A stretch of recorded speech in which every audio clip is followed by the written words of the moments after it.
सबसे पहले देश नमस्कार, मैं हूं आदित्य और आप देख रहे हैं भारत पोस्ट। 2 साल पहले मैंने फिल्म देखी थी। फिल्म का नाम था Buddha in traffic jam. Film propaganda थी। उसमें यह दिखाया गया था किस तरह से लेफ्ट के लोग एकेडमिक्स में घुसे हैं। उसके बाद उन्होंने लोगों को, बच्चों को मैनिपुलेट करके उनको नक्सल से जोड़ने की कोशिश की है। अब फिल्म में अनुपम खेर ने एक्टिंग की है तो फिर बताने की जरूरत नहीं है कि वो प्रोपेगेंडा थी। उसमें लेकिन एक डायलॉग था जो मुझे बहुत अच्छा लगा था। फिल्म में डायलॉग था कि if want change the system then be in system. अगर आपको सिस्टम के अंदर कुछ बदलना है तो आपको सिस्टम में होना होगा। 1999 बैच की आईएएस अफसर शशि कर्णावत मेरे साथ हैं, जिनको पहले सस्पेंड किया गया, फिर टर्मिनेट कर दिया गया। स्वागत है आपका प्रोग्राम में। जी नमस्कार। मैंने शुरुआत जो की है, सिस्टम में रहना है, अगर सिस्टम को बदलना है तो सिस्टम के अंदर रह के बदला जा सकता है। आप अभी तक ब्यूरोक्रेसी में थी, अब आप पॉलिटिक्स में हाथ आजमाने जा रही हैं। क्या परिवर्तन देखना चाहेंगी? देखिए, मध्य प्रदेश में जो 15 सालों से लोकतंत्र की हत्या हो रही थी, ऐसा लग ही नहीं रहा था कि मध्य प्रदेश सरकार है। लग रहा था कि मामा की सरकार है और उनके चहेते लोग, उनकी लाइकिंग डिसलाइकिंग वाले लोग बिल्कुल सिस्टम के इर्द गिर्द ऐसे थे कि किसी को न्याय दिलाने के लिए सोच भी नहीं सकते थे। हमने प्रशासनिक, राजनीतिक और विधिक षड्यंत्र का ऐसा नेक्सस देखा है और उस नेक्सस ने मुझे मारा है। तो अब हम चूंकि पढ़े लिखे व्यक्ति थे, नागरिक शास्त्र और राजनीति शास्त्र पढ़ा था और लोकतांत्रिक व्यक्ति थे, क्योंकि मैंने पंचायती राज व्यवस्था में पीएचडी भी किया है और सीओ जिला पंचायत भी रहे हैं। 1983 से मैंने सर्विस किया है।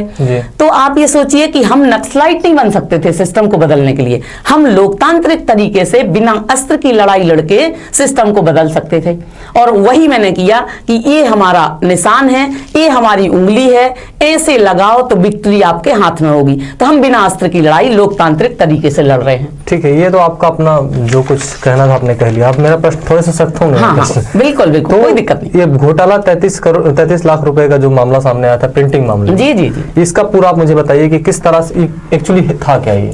देखिए, मैं सीओ जिला पंचायत थी जी, आईएएस कलेक्टर थे, उनकी पत्नी सीओ जिला पंचायत थी। इनको मैटरनिटी लीव पे जाना था, तो मैंने कलेक्टर की पत्नी बच्चे पैदा करे, काम मुझसे करवाया जाए और जब वो छुट्टी से लौट के आए तो फर्जी दस्तावेज बना के मुझे फंसाने का काम किया। तो ऐसे आईएएस दंपत्ति ने मुझे फंसाने का काम किया। उस नेक्सस को सपोर्ट किया पूरा जिला पंचायत, सीओ से लेके कलेक्टर से लेके जीएडी विभाग के तत्कालीन अधिकारियों ने, आरडी डिपार्टमेंट के तत्कालीन अधिकारियों ने, विधि विभाग ने, ईओडब्ल्यू ने। तो ये पूरा नेक्सस ऐसे काम प्रशासन में कर रहा था कि हमें हर लेवल पे परेशान किया। इसमें विभागीय जांच खत्म हुई कि मेरे विरुद्ध भ्रष्टाचार, गबन या रिश्वत का कोई गंभीर आरोप नहीं है, केवल मुद्रण कार्य में प्रक्रियात्मक त्रुटि संबंधी आरोप है। इसमें भी शासन को वित्तीय हानि नहीं हुई और ये मेरा 9/6/2006 को विभागीय जांच खत्म हुई थी। 9/3/2007 को मेरा आईएएस अवार्ड हुआ था। तो यहां तक ये चैप्टर क्लोज हो चुका था और मेरा इंटीग्रिटी सर्टिफिकेट सरकार से चला गया था। उसके बाद उसी नेक्सस ने पुनः जिन बिंदुओं पे मेरे विरुद्ध भ्रष्टाचार का आरोप नहीं और शासन को हानि नहीं, और 1/4/8 को बिना कॉम्पिटेंट अथॉरिटी के ईओडब्ल्यू की रिपोर्ट पर, बिना प्रशासनिक अधिकारी के अभिमत के, जीएडी के, और विधि विभाग बिना सक्षम अधिकारिता के हमारे विरुद्ध परमिशन दी गई। तो भ्रष्टाचार में कंसेप्ट जो कंटेंट होते वो ये कि किसी के ऊपर भ्रष्टाचार का आरोप हो या शासन को वित्तीय हानि हो। हमारे विरुद्ध ना भ्रष्टाचार का आरोप और ना गबन का, ना रिश्वत का और ना शासन को हानि। और इस नेक्सस ने मुझे पुनः परेशान किया। ईओडब्ल्यू के उस रिपोर्ट पे परमिशन दी। तो जब विभागीय जांच खत्म हो गई थी तो जीएडी का जिम्मेवारी बनती थी कि वो ईओडब्ल्यू को लिखता कि इन मुद्दों को समाप्त कर दिया गया और साथ ही साथ विधि विभाग को लिखता कि ये हमारा कार्रवाई हो गई। अब ये मैं क्यों ऐसा उंगलियां करके बता रही, ये मुख्यमंत्री हैं, ये जीएडी के प्रशासनिक मुखिया हैं, ईओडब्ल्यू जीएडी का आनुषंगिक संगठन है। तो कैसे नेक्सस काम कर रहा था और उस नेक्सस ने मुझे यहां तक लाके खड़ा किया। लेकिन नेक्सस पे बात आ गई है तो मैं आपसे नेक्सस पे एक क्वेश्चन पूछना चाहूंगा। अभी एक मामला उत्तर प्रदेश में आया था, अमिताभ ठाकुर वाला, आपने सुना होगा। मुलायम सिंह यादव से उनका अपना विवाद जो भी रहा हो, उसके बाद उनको हटाया गया, टर्मिनेट किया गया और फिर उस पर कार्रवाई चली। अभी भी वो पेंडिंग में। इसके अलावा और 2-3 आईएएस अधिकारी जो हटाए गए, जैसे प्रदीप कासनी हो गए, यहाँ पर हरियाणा में कैडर के आईएएस ऑफिसर हैं, उन पे 33-34 ट्रांसफर उनके हुए। उस पूरे कार्यकाल 33 साल के कार्यकाल में 71 ट्रांसफर उनको हुए। ये जो नेक्सस है, आईएएस ऑफिसर जब काम नहीं कर पाता है, जब वो पॉलिटिकल सिनेरियो से एक अलग दूरी बना के काम करने की कोशिश करता है, तो उसको ट्रांसफर, पोस्टिंग और दुनिया की जिस तरह आप परेशान है इस तरह की समस्याएं उसको सामने आने लगती है उनके सामने। अब प्रश्न ये है कि इस सिस्टम को कैसे बदला जाए। यदि आप एक पॉलिटिकल पर्सनालिटी के रूप में उभर रही हैं, तो आप ऐसा क्या काम करेंगे कि आईएएस अपना काम ठीक से कर पाए? देखिए, आईएएस का एक लोगो है, वो ये है कि योग कर्मसु कौशलम, है ना। कर्म और कौशल का योग जो है वो होना चाहिए। तो यहां कर्म और कौशल का योग नहीं है, यहां गठजोड़ है रेत के, खदानों के, जमीनों के, दारू के ठेके के और दूसरे कामों के। तो यहां राजनीतिक और प्रशासनिक गठजोड़ मध्य प्रदेश में काम कर रहा था। और जो आईएएस अफसरों के लिए आप बोल रहे हैं, तो मैं आपको बताऊं, जब मैं ट्रेनिंग में गई थी, मैं जो इंडक्शन कोर्स में मैं गई हूं और फेज 3 में भी गई हूं, तो एकेडमी में सीलम परम भूषणम, सील परम आभूषण होता है, लेकिन यहां सील को गिरवी रख दिया और ऐसे लोग बहुत आगे निकल गए। ये मैं बहुत उससे बोल रही हूं क्योंकि ये चीजें मैंने अनुभव की हैं। उसके बाद रहो धर्म के धीर, रहो कर्म के वीर, रखो उन्नत सिर डरो ना, ये एकेडमी में सांग है। लेकिन ना धर्म के मामले में लोग जानते हैं, ना कर्म के वीर हैं और ना उन्नत सिर रख पा रहे हैं और ना काम कर पा रहे हैं। चौपाई और रेंगने वाले लोग सत्ता के उसमें रिटायरमेंट के बाद भी 4-4 साल तक बैठे रहते हैं और जो काम करने में सक्षम लोग हैं वो प्रशासन में निष्पक्षता से काम नहीं कर पा रहे हैं। और प्रशासनिक सुधार जो होते हैं, प्रशासनिक सुधार को आप देखो तो वो प्रशासनिक सुधार लागू होना चाहिए, तब जाके देश जैसे बोलेंगे कि विकास के रास्ते पे चलेगा और साथ ही साथ आत्मनिर्भरता के रास्ते पे चलेगा, स्वाभिमान के रास्ते पे चलेगा और सम्मान पूर्वक जीवन यापन का अधिकार मिलेगा। महिलाओं को गरिमा, स्त्री की गरिमा सुरक्षित होगी। अभी मौलिक अधिकार सुरक्षित शिवराज सरकार में नहीं थे और ना नरेंद्र मोदी की सरकार में सुरक्षित हैं। देखिए, एक चीज मैं आपको बताना चाहूंगा कि जो मैडम बात कर रही हैं उस पूरे सिनेरियो को समझने की कोशिश करिए कि जो एक डिसिप्लिन डेमोक्रेसी होती है, जो एक डेमोक्रेसी की प्रैक्टिस तभी हो पाती है जब डेमोक्रेसी में डिसिप्लिन होता है, नहीं तो वो डेमोक्रेसी करप्ट होना शुरू हो जाती है। इन्होंने बताया कि किस तरह से नेक्सस क्रिएट किए जाते हैं, सिस्टम में बैठे लोग किस तरह सिस्टम नेक्सस क्रिएट करते हैं, उसमें फिर आपको थोपा जाता है, उस पर फिर आप इलेक्ट हो जाते हैं, फिर आपको बाहर कर दिया जाता है। एक क्वेश्चन मेरा मैडम यहां से और लेना मैं चाहूंगा कि मॉडल क्या हो सकता है, एक आपकी आइडियोलॉजी क्या है? अगर आप कांग्रेस ज्वाइन कर रही हैं और कांग्रेस इसलिए ज्वाइन कर रही हैं क्योंकि आपको एक अन्याय का सामना करना पड़ा, आप न्याय के रास्ते पे जा रही हैं, आप तो अब क्या परिवर्तन देखना चाहती हैं? कांग्रेस में ऐसा क्या है? क्योंकि कांग्रेस की मेरे पास तो लिस्ट है, सेंटर में जब कांग्रेस थी तो उसने 28-30 आईएएस ऑफिसर को जो है उन्होंने टर्मिनेट किया था। राज्य में जब यहाँ पर सरकार थी मध्य प्रदेश में, जब मध्य प्रदेश छत्तीसगढ़ एक हुआ करता था तो मेरी स्टडी है कि आईएएस ऑफिसर परेशान किए गए। अब आप उसी कांग्रेस पार्टी को ज्वाइन कर लिए हैं, तो क्या आइडियोलॉजी आपकी है? उस आइडियोलॉजी के साथ जो सिस्टम वही है, सरकार वही है, पार्टी वही है, लोग वही है, प्रैक्टिस वही हो रही है, चीजें लोकतंत्र में कुछ बदला नहीं है, 70 साल से वही चीज प्रैक्टिस में होते आ रही है।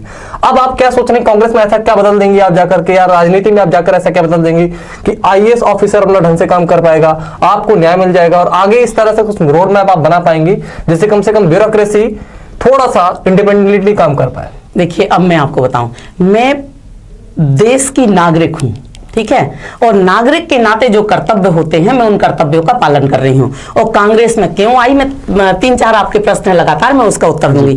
कांग्रेस में मैं इसलिए आई कि मेरे नाना जी भी स्वतंत्रता संग्राम सेनानी थे, मेरे ताऊ जी भी स्वतंत्रता संग्राम सेनानी थे। आजादी की लड़ाई लड़ने वाले परिवार में मैं पैदा हुई हूं और आजादी की लड़ाई लड़ने वाली यदि पार्टी थी तो वो कांग्रेस पार्टी थी जिसने देश को आजाद करवाया। और आज हम जिस संप्रभुता के साथ बैठे हैं, जिस संविधान के साथ बैठे हैं, वो संविधान कांग्रेस की देन है। साथ ही साथ हमारे प्रधानमंत्री जी ने जिस ढंग से काम किया, जवाहरलाल नेहरू जी ने, मेरे को वो भी मालूम है। इंदिरा गांधी जी जब प्रथम प्रधानमंत्री थी, महिला प्रधानमंत्री, मेरी 13-14 साल की उम्र थी जब अंतर्राष्ट्रीय महिला वर्ष पहली बार मनाया गया था, तब मैंने जाना कि महिला सशक्तिकरण क्या होता। और शिवराज सरकार में क्या था कि एक चप्पल और साड़ी बांट देना, क्या ये महिला सशक्तिकरण होता? मैंने सीखा है कि रीढ़ की हड्डी के साथ खड़े होके और जो महिला अपनी बात रख सके समाज के सामने, देश के सामने, वो महिला सशक्तिकरण होता है। और ये मैंने संविधान से सीखा है कि वाक और अभिव्यक्ति की स्वतंत्रता का अधिकार। और दूसरी चीज बता दूं कि अब हम नौकरी नहीं कर सकते। मेरे ऊपर प्रश्न चिन्ह क्या है कि मेरी जीवन यापन का साधन छीना, मेरा जीवन तो नहीं छीन सकते थे, साथ ही साथ मेरे नागरिकता का अधिकार तो नहीं छीन सकते थे। मैं असरकारी काम तो कर सकती हूं और वो असरकारी काम मैं लोकतंत्र को बचाने के लिए कर रही हूं।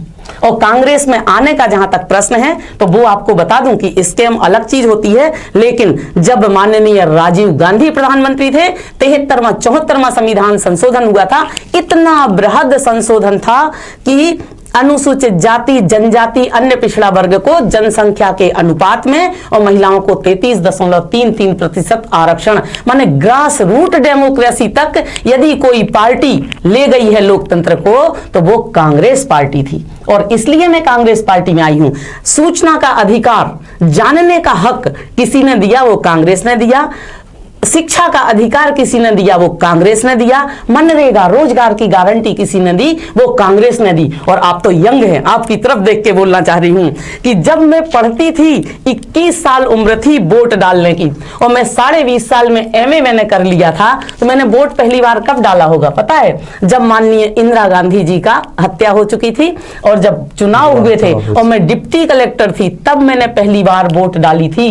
और माननीय राजीव गांधी जी को मानना चाहेंगे कि उन यंग बच्चों को 18 साल में वोट डालने का अधिकार किसने दिया? वो कांग्रेस पार्टी ने दिया। तो लोकतांत्रिक तरीके से पूरे 18 साल से लेके जो भी जीवित हैं वहां तक इन्वॉल्व लोकतंत्र में करने का अधिकार वो कांग्रेस ने दिया। और हर व्यक्ति को यदि कोई अधिकार है, वो अधिकार है नागरिकता का अधिकार जो जन्म से मिलता है। ये किसने दिए? ये कांग्रेस ने। थोड़ा मेरा प्रश्न पार्टी लाइन से ऊपर हटके होगा, आपके व्यक्तिगत से भी थोड़ा सा हटकर। जी जी जी। एक आईएएस ऑफिसर होने के नाते जी हाँ, आप रह चुकी हैं, और एक ऑफिसर को, ब्यूरोक्रेसी को, जो खास करके जो क्रीमी लेयर के होते हैं, आईएएस अधिकारी, कैडर के लोग होते हैं, उनको काम करने में क्या समस्याएं आती हैं और पॉलिटिकल इंटरफेरेंस किस कदर है? ये पूरे मैं देश के कॉन्टेक्स्ट में पूछ रहा हूँ। हाँ, बिल्कुल, हाँ, बिल्कुल। और उसको कैसे दूर किया जा सकता है? देखिए, काम करने में समस्याएं जो हैं वो मैं बताऊं, बहुत सिंपल तरीके से पूरे देश के हिसाब से बता रहे हैं। 2 चीजें होती हैं। जहां चुनी हुई सरकारें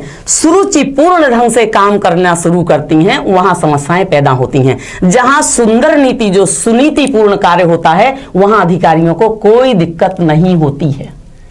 लेकिन नीतियां जो पूरे परिप्रेक्ष्य में बने तो वहां अधिकारी काम कर लेते हैं, निष्पक्ष रूप से कर लेते हैं। यानी कि ढांचा दुरुस्त है। अगर काम ढांचा दुरुस्त है, ढांचे में कोई समस्या, हाँ, जो ऊपर लेवल पे जो बैठे हुए व्यक्ति हैं, हाँ, यदि उनके सुरुचिपूर्ण काम होते हैं, हाँ, तो दिक्कतें होती हैं। अच्छा, ढांचा दुरुस्त है। कुल मिलाकर यही मैं आपसे जानना चाहता हूं, ढांचे में कोई परिवर्तन नहीं होना चाहिए। हाँ, जो चुन के लोग जा रहे हैं उनकी मर्यादा क्या है, उनकी सोच क्या है, उनमें मैटर करता है। दूसरा, अब मेरा क्वेश्चन आपसे है, आप चुनाव कहां से लड़ रही हैं? देखिए, जहां तक चुनाव लड़ने का प्रश्न है तो मैं टीकमगढ़ से चुनाव लड़ने का मतलब पूरा प्लान है।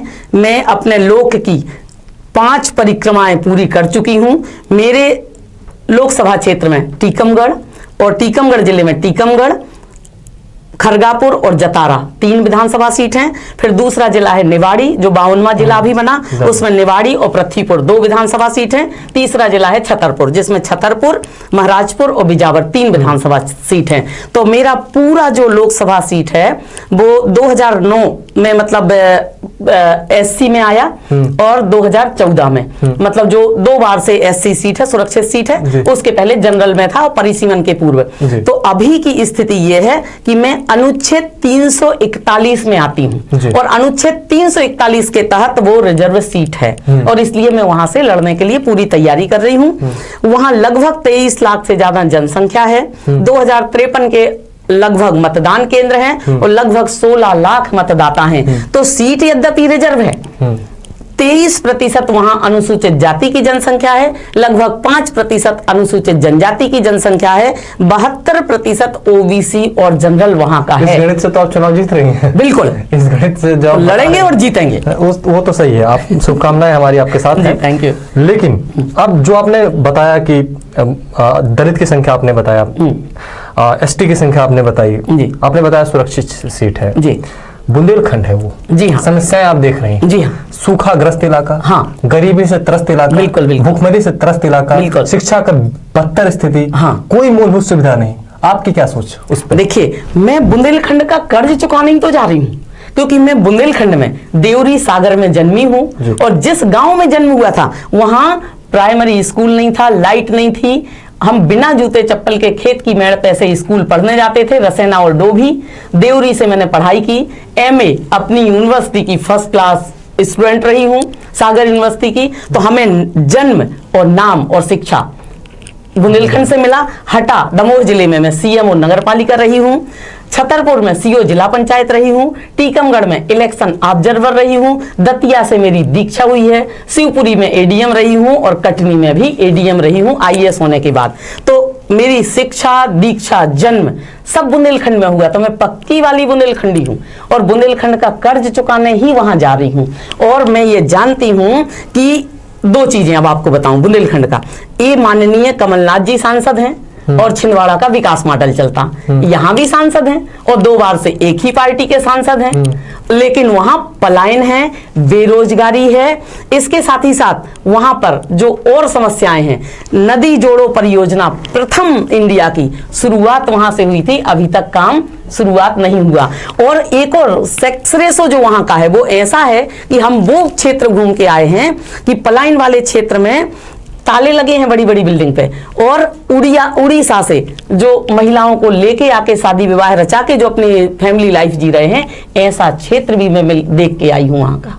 तो वहां का जो पूरा सामाजिक ढांचा, राजनीतिक ढांचा, आध्यात्मिक ढांचा, गरीबी वाला ढांचा या प्रशासनिक जो चीजें हैं वो बहुत अलग टाइप की चीजें हैं। और बुंदेलखंड को मुझे, अब जैसे मैं व्यक्तिगत रूप से बताऊं तो मैं मालूम, अब जैसे एक महिला हूं तो महिला के नाते सोचूं तो कैसा सोचूंगी कि बुंदेलखंड विधवा या परित्यक्ता स्त्री जैसी स्थिति में लगता है कि कभी मायके की तरफ देख रहे, कभी ससुराल की तरफ देख रहे। ऐसे ही बुंदेलखंड कभी केंद्र की तरफ देखता है, कभी राज्य की तरफ देखता है, पैकेज पे जिंदा है और पैकेज में भी भ्रष्टाचार है। पैकेज में वही मैं प्रश्न मेरा आने वाला था, पैकेज से ही जी। उत्तर प्रदेश ऐसा राज्य है जो बुंदेलखंड से जुड़ता है। जी हाँ। उत्तर प्रदेश के कुछ क्षेत्र बुंदेलखंड कहे जाते हैं। बिल्कुल, हाँ।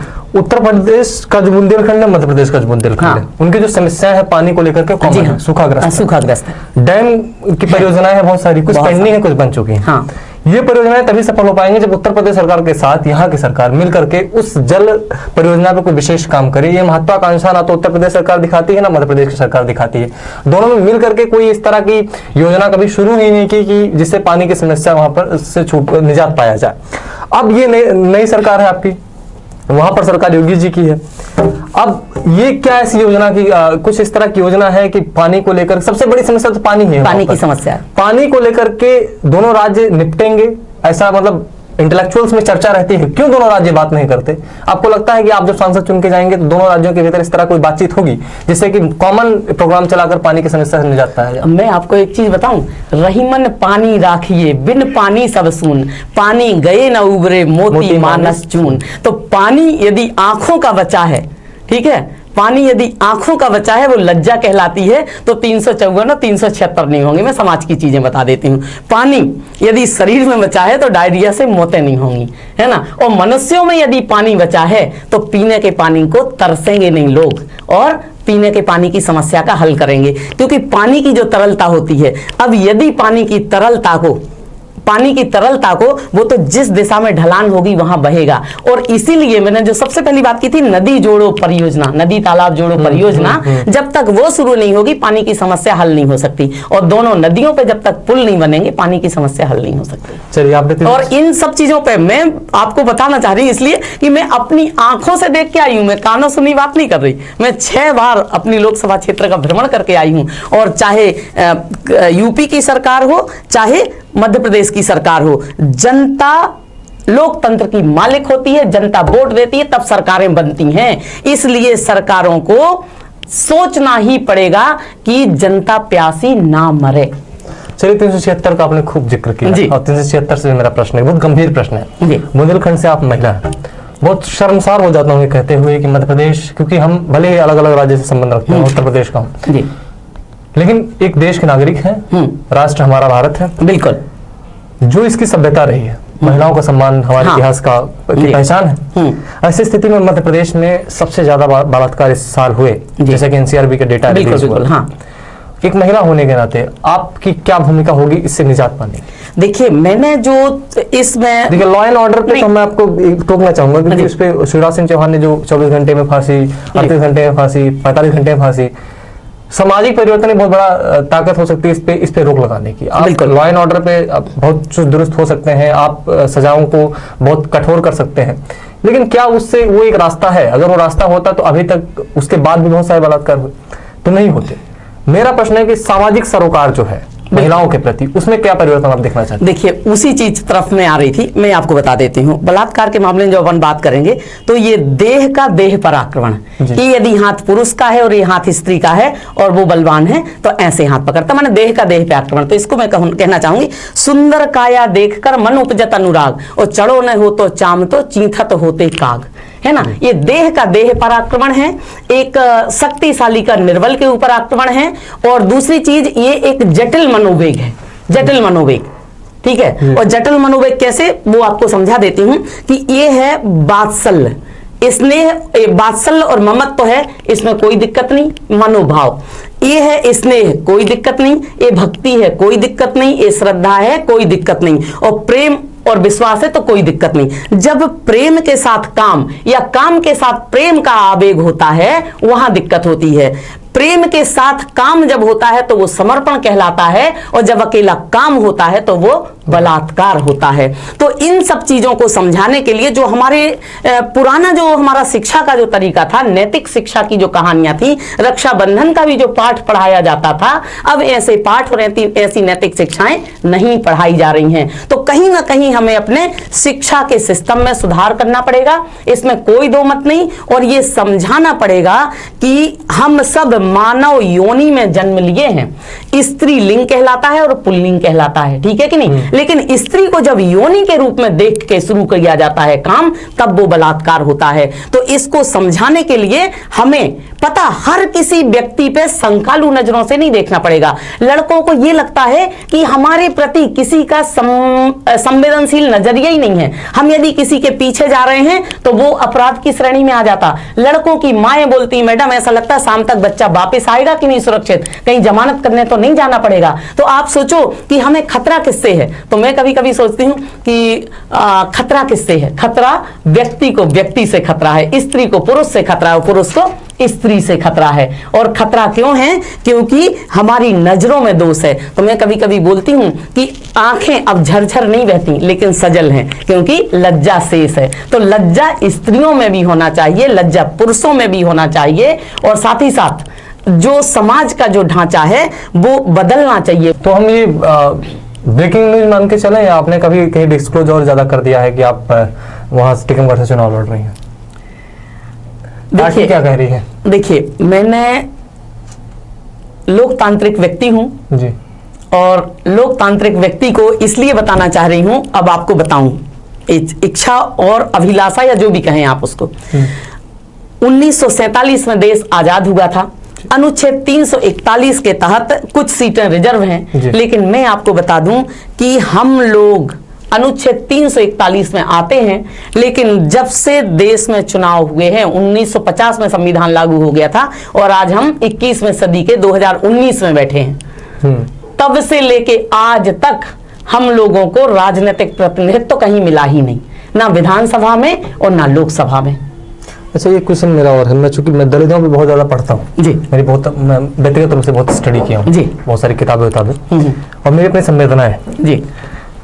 क्या ऐसा मॉडल, अभी भी आरक्षण की बात होती है जी हाँ, गाँव आरक्षण भले ही लागू हो, उनकी शैक्षिक स्थिति आप देख लीजिए, उनकी वित्तीय स्थिति आप देख लीजिए, एक 2-4-10 दलित को उठा करके हम ये कह दें कि दलित के पास पैसा है तो आरक्षण हटा दिया जाए, एक कदापि ठीक बात नहीं है और एक बहुत कुतर्क है बहुत बड़ा। मैं इसमें आपसे प्रश्न कर रहा हूं, दलितों के उत्थान के लिए आपकी अपनी क्या सोच है?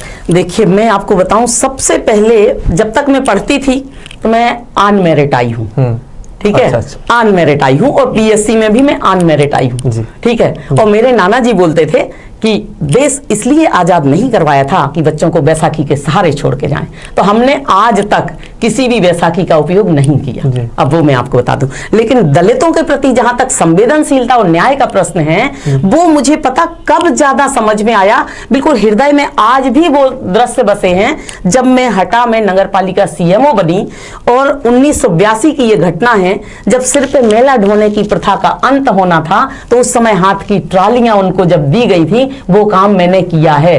तो मेरी संवेदनशीलता उस लेवल तक है। जब नगर पालिका सीएमओ के नाते मेरे पास फोन आते थे सुबह से कि नाली चौक है, नाली हटवाओ, कुत्ता मर गया, कुत्ता हटवाना है, या जानवर पड़ा है मरा, वो हटवाना है। और जाते कौन थे? व्यक्ति जाते थे, और वो व्यक्ति हमारे जैसे ही हाड़ मास वाले होते थे।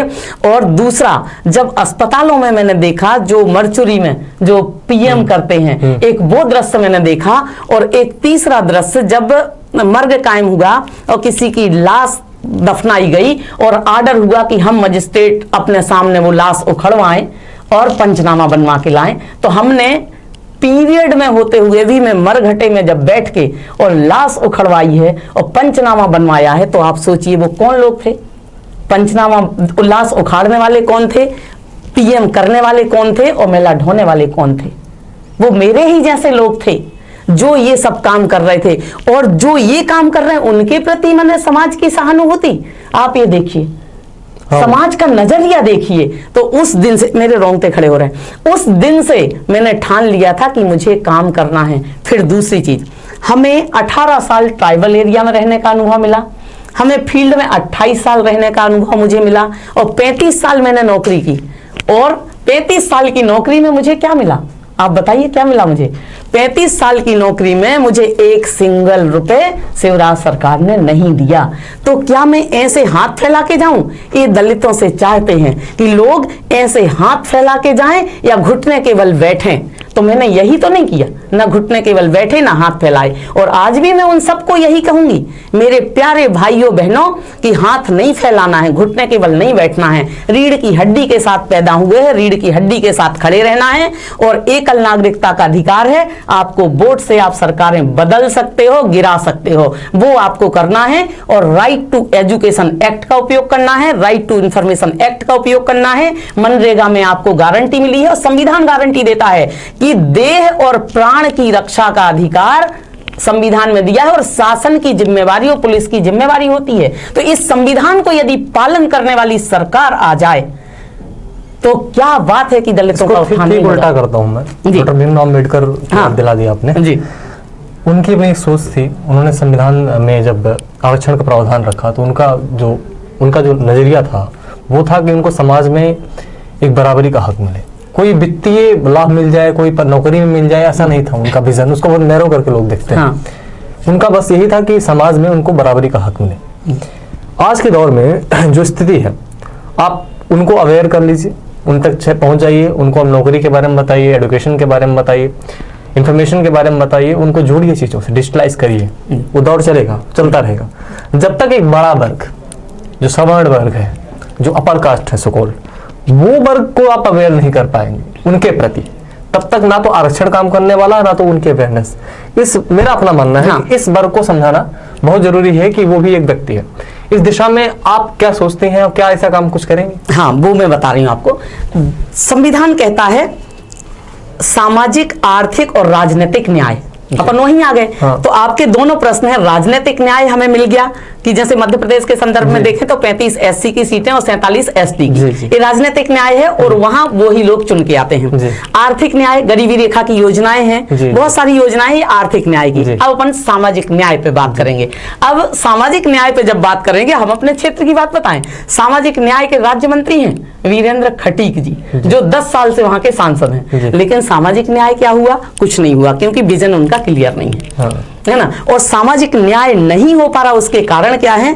जैसे ये उंगलियां है ना, ये उंगलियां, तो एक जाति या एक वर्ग, दूसरा वर्ग, तीसरा वर्ग और चौथा वर्ग, ठीक है कि नहीं? तो अब छुआछूत अनुसूचित जाति में नहीं है, जनजाति में, अनुसूचित जनजाति में नहीं है, ओबीसी में नहीं है, ब्राह्मण में नहीं है, जैन में नहीं है, मुस्लिम में नहीं है।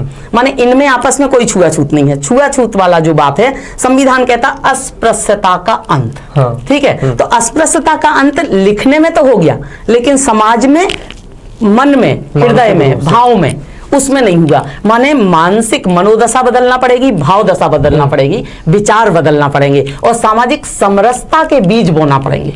जाहिर सी बात है, आप देखते होंगे कि जो दलित कल्याण मंत्री अगर कोई बनाया जा रहा है दलितों से जुड़ा, दलित ही होगा। अल्पसंख्यक से कोई अगर हमारे उत्तर प्रदेश में चलता है कि जो हज मंत्री होगा वो मुसलमान ही होगा। जब तक आप इसमें परिवर्तन नहीं करेंगे मंत्रालय के लेवल पे चीजें नहीं बदलेंगे। कोई दलित कल्याण मंत्रालय का अगर कोई मंत्री है दलित तो जरूरी नहीं है, वो सवर्ण होगा तभी सोच बदल सकती है। इन चीजों पे काम करना होगा। आपने बहुत सारे मुद्दे पे बात की। एक प्रश्न मैं आपसे लेना चाहूंगा, बुंदेलखंड में पलायन की स्थिति बड़ी गंभीर है। पलायन है और रोजगार की कोई स्थिति नहीं, कोई इस तरह का लघु उद्योग सेटअप नहीं है, तो इसके बारे में क्या सोच रहे हैं? देखिए यहाँ क्या क्या कर लेंगे आप? नहीं, देखिए हम कर लेंगे या नहीं कर लेंगे, लेकिन कैसे करवाया जा सकता है वो प्लान तो जनता बना के दे सकती है। वो मैं इसलिए बता रही हूँ, जैसे हमने क्षेत्र में जब हम गए, हरपालपुर में इंडस्ट्रियां हुआ करती थी, अब इंडस्ट्री नहीं है क्योंकि पानी नहीं है। ठीक है, पलायन हो रहा क्योंकि रोजगार नहीं है। ठीक है, तो इन चीजों को जब समग्रता में देखेंगे तब जाके होगा कि किससे रिलेटेड क्या काम हो सकता है, तब जाके होगा। हम अभी देख के आए कि अब जैसे ट्रेन हो गई वहां, ठीक है कि नहीं, तो खजुराहो, टीकमगढ़, छतरपुर ट्रेन रूट से जुड़ गया, तो अब लोगों का आवागमन सुलभ हो गया, तो वो पलायन रोजगार के लिए जाते हैं और आ जाते हैं। पहले तो लगातार 4 महीने नहीं आ पाते थे, अब तो ट्रेनें चलने लगी तो आ जाते हैं। तो रोजगार के लिए वहां के जो किसानी, खेती किसानी से जुड़े जो उद्योग हैं वो अच्छे से हो सकते हैं, पत्थर से जुड़े हुए जो मतलब जो हैं वो अच्छे से हो सकते हैं, हीरा से जुड़े हुए उद्योग अच्छे हो सकते हैं। उसके बाद जो अन्य मतलब जो छोटी मोटी जो चीजें होती ना वो चीजें वहां हो सकती हैं, जैसे जूट वाला है या कपास वाला है, ये सब हो सकते हैं। अब कभी कभी पता क्या लगता कि हीरे सा प्रदेश और हीरे का प्रदेश और भूख से तड़पता प्रदेश, ये भी मैं अपने क्षेत्र को देखती हूँ। जी जी जी, तो उनका आपका मॉडल बड़ा क्लियर है, आप राजनीति में हैं, आपको शुभकामनाएं। लेकिन मैं आपको बता दूं कि बहुत वरिष्ठ पत्रकार है विनोद दुआ एक बात बार बार बोलते हैं कि ये राजनीति है। जी हाँ, आप सोच के अच्छा आते हैं, लेकिन जब आप इसमें आते हैं उसके बाद आपकी स्थितियां इस तरह से बना दी जाती हैं कि आप चाह के भी कुछ नहीं कर पाते हैं, या आप उसी ढर्रे पे ढल जाते हैं जो ढर्रा चल पड़ा है। मैं आशा करता हूं कि आप उस ढर्रे में नहीं ढलेंगी। आप बहुत वरिष्ठ हैं, ऐसा मुझे नहीं कहना चाहिए, लेकिन पत्रकार की हैसियत से मैं कह रहा हूँ। बहुत बहुत धन्यवाद आपको हमारे साथ बातचीत करने के लिए। तो ये थी शशि कर्णावत जिनसे आप रूबरू हुए, और मैं आपसे वादा करता हूं कि जैसे चुनाव संपन्न होगा फिर इंटरव्यू हम करेंगे। फॉलो अप करते रहना चाहिए ना। आपने तो वो कहा था, किया क्या आपने? ये प्रश्न कौन करेगा? हमारी अपनी जिम्मेदारी है, टीवी मीडिया ये नहीं करती है। आपको अगर ये वीडियो पसंद आया हो तो हमारे चैनल को सब्सक्राइब करना ना भूलें। धन्यवाद। नमस्कार।